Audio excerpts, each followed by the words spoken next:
Eu queria falar sobre conselhos em empresas. Hã? Que vocês... Porque tem gente que acha que conselho é só para grande empresa. E nós sabemos que nem sempre que é bom que seja para muitas outras. Ô, Matheus, o que você conta desse negócio de conselho aí para o pessoal? O Antônio Matheus, nós temos a felicidade, nos conhecemos, que ele presta consultoria para o Sebrae, eu também, né? Agora eu já estou bem fora disso, né? Nós estamos aqui gravando esse podcast no início de 2025, né? Já com algumas coisas aí, mas ele é uma pessoa que eu conheço, já tem mais de 10 anos, a gente está lá no Sebrae, então também sabe muito de pequena empresa. Não, eu só falo quanto mais de quantos. Pois é. Sabe? Eu falo o seguinte, eu estou no Sebrae há... Alguns anos, pronto, mais de 10. Há 240 meses. E até as pessoas fazerem as contas, a coisa já tem. Então você tem um pouquinho mais do que eu. Tem bastante um tempo no pouquinho Sebrae. mais. E acho muito bonito. Muito bonito o trabalho do Sebrae. Ao longo, vi ele mudar nessas últimas 2 décadas. Mas, apesar de eu sempre reservo uma parte do meu tempo para o Sebrae, porque eu enxergo o trabalho do Sebrae, às vezes, como uma missão. Missão mesmo, né? E não como um trabalho. Então, os ganhos que a gente tem ajudando pequenas empresas a crescerem, a se desenvolverem, pequenos empresários a se tornarem grandes empresários, é uma satisfação e quando pessoal. A gente vê, né, que ele cresceu, dá uma felicidade, né? Tem histórias. Eu tenho história, por exemplo, de um pequeno empresário que ganhou o Prêmio Nacional da Qualidade. Olha só. Isso, pequena empresa do interior de Minas ganhou o Prêmio Nacional da Qualidade. E aí ele me ligou para dizer, falou, olha, estou te ligando antes de avisar a minha esposa que eu ganhei o Prêmio da Qualidade. Que lindo! Nacional da Qualidade. Porque eu acho que o Sebrae é mais culpado disso do que ela. Olha, então que são legal. histórias muito bonitas assim. Tá? Agora, o pessoal diz que conselho, se fosse bom, ninguém dava, cobrava. E eu descobri que eu cobro para dar conselhos. O sinal deve ser cobrado, né? Deve ser cobrado. E as pessoas, inclusive, pagam com muita naturalidade e satisfação. Porque o aconselhamento, existem várias formas de conselho, né? E eu vou falar mais do conselho consultivo do que do conselho de administração, que são duas coisas diferentes, né?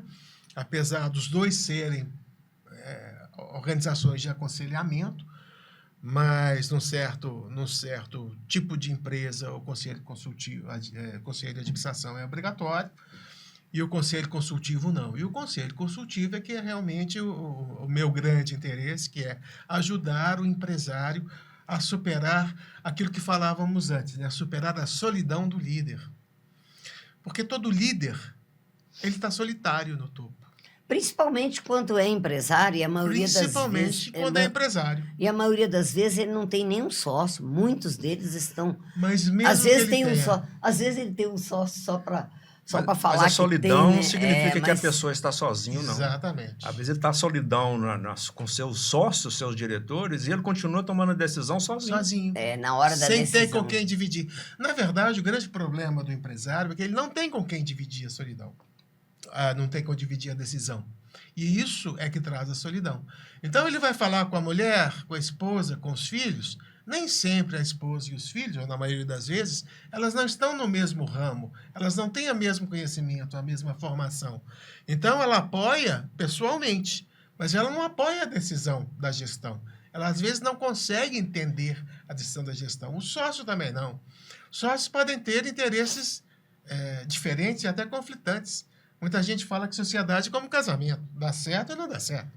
Tá certo? Então, você, às vezes, não tem o sócio. Vai falar com os seus diretores? Seus diretores podem ter agendas próprias, né? O conflito de agenda é um conflito até estudado no processo de conselheiro. Por quê? Porque ele existe. Eu tenho o interesse do diretor de um lado e da sociedade do outro, né?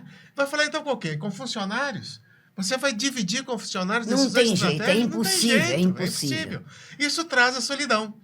Então, é isso que justifica a existência dos conselhos deliberativos ou consultivos. Mas eu acho que antes de chegar no conselho, nós temos que entender, que é importante isso, né?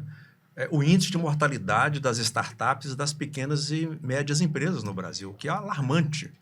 Tem estudos da Fundação Dom Cabral que falam que 1/4 das startups morre no primeiro ano. Exato. E mais de 50% no 4º ano. E isso depois do Sebrae, né? Não, Porque antes do Sebrae o negócio era era muito pior pior. ainda.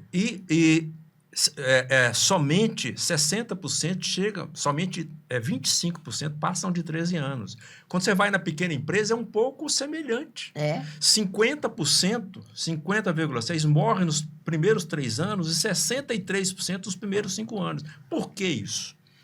Que eu acho que é muita coisa endeusada do empresário, mas antes você parte do começo, do início, vamos dizer assim, que é a ideia.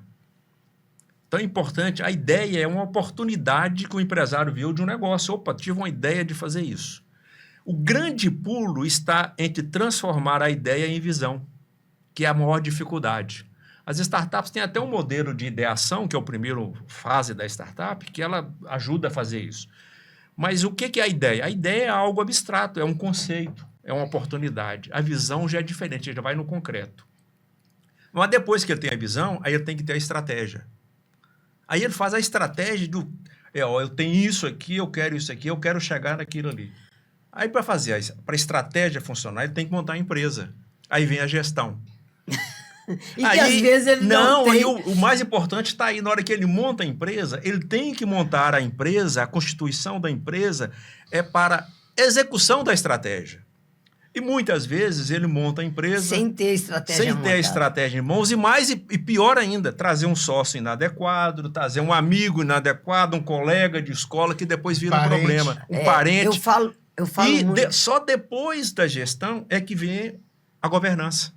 É verdade. Agora, tudo funciona simultâneo. A governança, o ideal da governança é começar desde a ideia. E a governança é o G lá da ESG, né? Não é porque a gente fala muito da governança, do conselho, como algo muito longe. E é justamente o contrário. Para o pequeno empresário e para a startup, o conselheiro, antes do conselho, ele tem um conselheiro, um advisor, alguém para dar um conselho, alguém que... Antes de iniciar a gestão? Antes de iniciar a gestão, na estratégia. Na hora de montar, né? Pior que a maioria monta sem... Ele tem uma ideia, eu sei fazer isso e sai montando e não sabe nada do resto da empresa, né? Mas o importante aí ele descobre que ele tem que assoviar e chupar cana, tudo ao mesmo tempo.